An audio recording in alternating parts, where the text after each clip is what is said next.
आप सभी को जय मसीह की। Praise the Lord. आज हम परमेश्वर के वचन से फिर से सीखेंगे। मत्ती 1 अध्याय का 18 वचन। यहाँ पर यीशु के जन्म के बारे में बताया गया है कि यीशु की माँ मरियम जो थी, उनसे यीशु मसीह का जन्म हुआ। यीशु मसीह का जो जन्म हुआ मरियम से हुआ, और जो मरियम थी वो कुंवारी थी, उसकी शादी नहीं हुई थी। तो किस तरह से यीशु मसीह का जन्म हुआ? वो पवित्र आत्मा से गर्भवती पाई गई। परमेश्वर की दया उस पर हुई मरियम के ऊपर, और वो गर्भवती पाई गई। तो ये सबसे बड़ा अनुग्रह था परमेश्वर का उसकी जिंदगी में, कि परमेश्वर के कार्य के लिए वो चुनी गई। और एक उद्धारकर्ता वो एक उद्धारकर्ता को जन्म देने वाली थी। तो परमेश्वर ने अपने कार्य को करने के लिए मरियम को चुना। तो आज हम परमेश्वर के वचन से यही सीखेंगे कि यीशु मसीह का जन्म किस प्रकार से हुआ।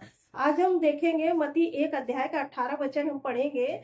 यीशु मसीह का जन्म इस प्रकार से हुआ कि जब उसकी माता मरियम की मंगनी यूसुफ के साथ हो गई, तो उनके इकट्ठे होने से पहले ही वह पवित्र आत्मा की ओर से गर्भवती पाई गई। अतः उसके पति यूसुफ ने, जो धर्मी था और उसे बदनाम करना नहीं चाहता था। तो यहाँ पर वचन बता रहा है कि जो मरियम है वो पवित्र आत्मा की ओर से गर्भवती पाई गई। उसे परमेश्वर ने चुना जगत का उद्धारकर्ता पैदा करने के लिए। तो परमेश्वर ने उसको चुना। लेकिन जब ये बात उसके पति मतलब उसकी मंगनी हो चुकी थी, तो उसके पति को जब पता हुआ कि यूसुफ ने सोचा कि मरियम पहले से ही प्रेग्नेंट है, और कितनी बदनामी होगी अगर हम मरियम को अपने घर ले आएंगे, और उसको हम ऐसा करते हैं, उसको छोड़ देते हैं चुपके से, ऐसा उसने विचार कर रहा था। तो आइए हम परमेश्वर के वचन में और आगे देखेंगे क्या लिखा है। 20 पद में देखेंगे, जब वह इन बातों के सोच ही में था, तो प्रभु का स्वर्गदूत उसे स्वप्न में दिखाई देकर कहने लगा, हे यूसुफ, दाऊद की संतान, तू अपनी पत्नी मरियम को अपने यहाँ ले आने से मत डर, क्योंकि जो उसके गर्भ में है वह पवित्र आत्मा की ओर से है, और वह पुत्र जनेगी, और तू उसका नाम यीशु रखना, क्योंकि वह अपने लोगों का उनके पापों से उद्धार करेगा। यहाँ पर परमेश्वर का वचन बता रहा है कि जब मरियम प्रेग्नेंट थी, तो जो उसका पति था यूसुफ, उसने देखा कि मरियम प्रेग्नेंट है, तो मैं उसको चुपके से छोड़ दूंगा। वो सोचा कि कहीं चला जाऊंगा मैं, और कहीं काम करने चला जाऊंगा, इससे लोग जानेंगे कि मैं नहीं हूँ, या किसी किसी और तरीके से मरियम को छोड़ देंगे, ऐसा उसका विचार हो रहा था। रात में उसको नींद नहीं आ रही थी, इसी विचार में था कि जिसके साथ उसकी मंगनी लगी है और वो प्रेग्नेंट है, तो वो बहुत ही ज्यादा तनाव में था। लेकिन उसी वक्त परमेश्वर ने कार्य किया, और स्वर्गदूत ने दर्शन दिया और कहा, यूसुफ, तू मत डर, क्योंकि मरियम के जो गर्भ में है वो पवित्र आत्मा की ओर से है। और ये बाइबल बताती कि यूसुफ धर्मी पुरुष था, और वो मरियम को बदनाम भी करना नहीं चाहता था, इसलिए सोचा कि मैं चुपके से इसको छोड़ देता हूँ। लेकिन परमेश्वर ने क्या किया, उसको आशीष दी मरियम को, और वो गर्भवती हुई, और उसने एक पुत्र को जन्म दिया, और उसका नाम यीशु रखा। क्योंकि स्वर्गदूत ने ये कहा था कि उसका नाम तुम यीशु रखना, क्योंकि वह अपने लोगों का उनके पापों से उद्धार करेगा। यहाँ पर एक वचन जो बता रहा है, 21 पद में लिखा है, वह पुत्र जनेगी और तू उसका नाम यीशु रखना, क्योंकि वह अपने लोगों का उनके पापों से उद्धार करेगा। यहाँ पर परमेश्वर का वचन ये बता रहा है कि यीशु मसीह को जो कोई ग्रहण करेगा, जो कोई मानेगा, वो अपने पापों से छुटकारा पाएगा, उसके पाप क्षमा हो जाएंगे। यहाँ पर हम देखेंगे कि यीशु मसीह का आना इतना जरूरी क्यों था। यीशु मसीह का आना इस दुनिया में इतना जरूरी क्यों था कि यीशु मसीह आए इस दुनिया में, और लोगों को पापों से उद्धार देने के लिए।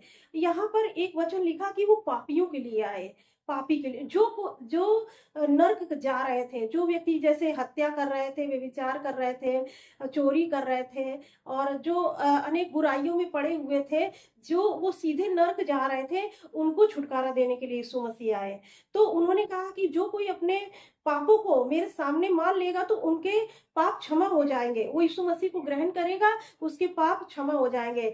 लेकिन लोग यीशु मसीह कहते हैं कि मैं धर्मियों को नहीं लेकिन पापियों को बचाने के लिए आया हूँ। तो यीशु मसीह इस संसार में पापियों को बचाने के लिए आए हैं। क्योंकि वचन में लिखा हुआ है कि सबने पाप किया और सब परमेश्वर की महिमा से रहित है। क्योंकि कोई भी व्यक्ति व्यवस्था को पूरा नहीं कर सकता।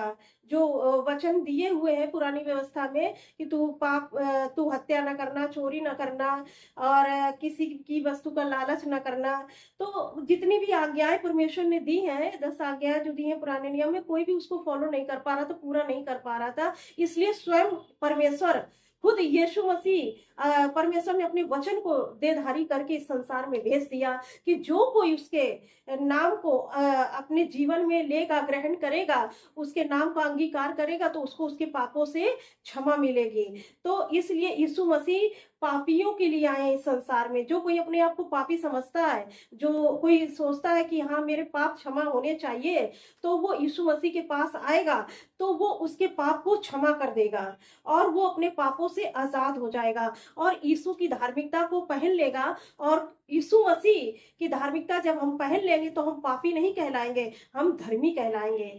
तो परमेश्वर हमको धर्मी बनाने के लिए आ गया। अब हम अपने कर्मों से धर्मी नहीं हैं, यीशु मसीह पर विश्वास करने से हम धर्मी ठहराए गए हैं।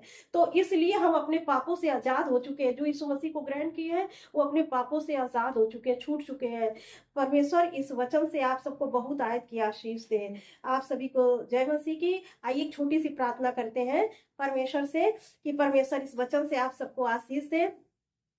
हे मेरे सर्वशक्तिमान जीवित परमेश्वर दयालु पिता, हम धन्यवाद देते हैं प्रभु। आपके पास आते हैं, महान परमेश्वर हैं, आपके जैसा कोई भी नहीं प्रभु जी। जो वचन का बीज बोया गया है प्रभु, हम धन्यवाद देते हैं कि आप पापियों के लिए संसार में आए हैं। जो कोई भी पापी प्रभु अपने आप को समझता है वो आपके पास आएगा जो प्रभु जी, तो उसके पाप क्षमा होंगे मेरे पिता परमेश्वर। प्रभु यीशु, हम धन्यवाद देते हैं मेरे पिता परमेश्वर।